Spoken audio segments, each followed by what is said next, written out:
Here is why cap and trade is not smart energy policy and will slow progress and hurt our already devastated economy. Let's take your average American energy company, such as an electric company.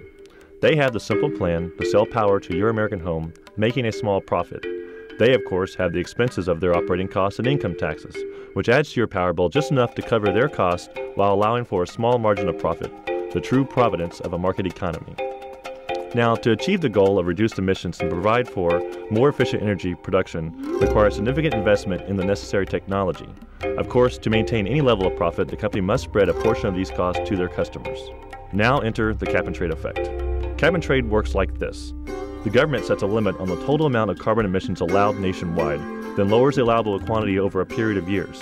This concept works only in an ideal world, especially since different entities emit various levels of carbon emissions.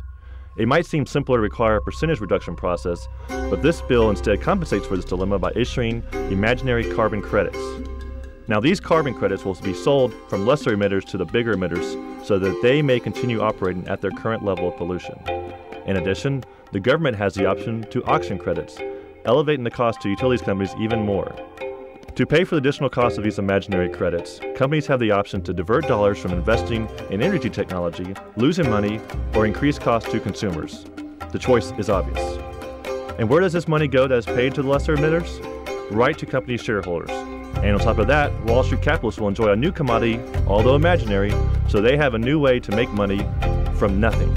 Add in the additional cost of government tax credit auction, and the trend reveals itself. On top of this, the Kerry-Boxer bill in Congress calls for the formation of the Carbon Research Corporation, a bureaucratic entity that has no direct government affiliation, no accountability towards achieving any measurable goals, yet by law requires $1 billion in mandatory assessments be paid by utilities companies to fund their program. These assessments paid to the Carbon Research Corporation once again force utilities companies to endure additional costs of more unneeded bureaucracy, costs spread on to consumers.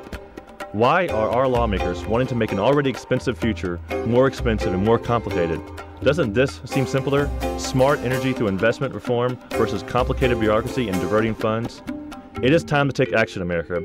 Contact your senator right now and tell them that you demand smart energy investments, not tedious regulations, and not cap and trade.